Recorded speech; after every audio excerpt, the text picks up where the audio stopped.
গেল জুলাই আগস্টে দেশব্যাপী ছাত্র জনতার উপর চালানো গণহত্যার ঘটনায় তৎকালীন প্রধানমন্ত্রী শেখ হাসিনার বিরুদ্ধে হওয়া মামলার তদন্ত প্রতিবেদন আগামী 17 ডিসেম্বরের মধ্যে দাখিলের নির্দেশ দেওয়া হয়েছে। সোমবার সকালে আন্তর্জাতিক অপরাধ ট্রাইব্যুনালে এ নির্দেশ দেওয়া হয়।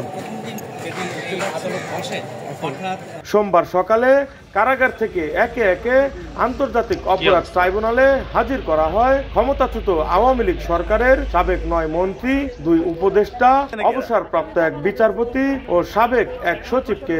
তবে সাবেক মন্ত্রী আব্দুর রাজ্জাককে ট্রাইব্যুনালে আনার কথা থাকলেও অন্য এক মামলায় রিমান্ডে থাকায় তাকে হাজির করা হয়নি। গত 27 অক্টোবর ট্রাইব্যুনালের চেয়ারম্যান বিচারপতি মোহাম্মদ গোলাম মর্তুজার নেতৃত্বাধীন 3 সদস্যের বিচারিক প্যানেল তাদের ট্রাইব্যুনালে হাজিরের নির্দেশ দেন। রাষ্ট্রপক্ষের পৃথক 2টি আবেদনের পরিপ্রেক্ষিতে আদালত এই আদেশ দেন। গত 5 জুলাই থেকে 5 আগস্ট পর্যন্ত সারা দেশে সংঘটিত গণহত্যা ও মানবতা বিরোধী অপরাধের অভিযোগে এখন পর্যন্ত আন্তর্জাতিক অপরাধ ট্রাইব্যুনালের তদন্ত সংস্থা ও প্রসিকিউশন অফিসে অর্ধশতাধিক অভিযোগ জমা পড়ে।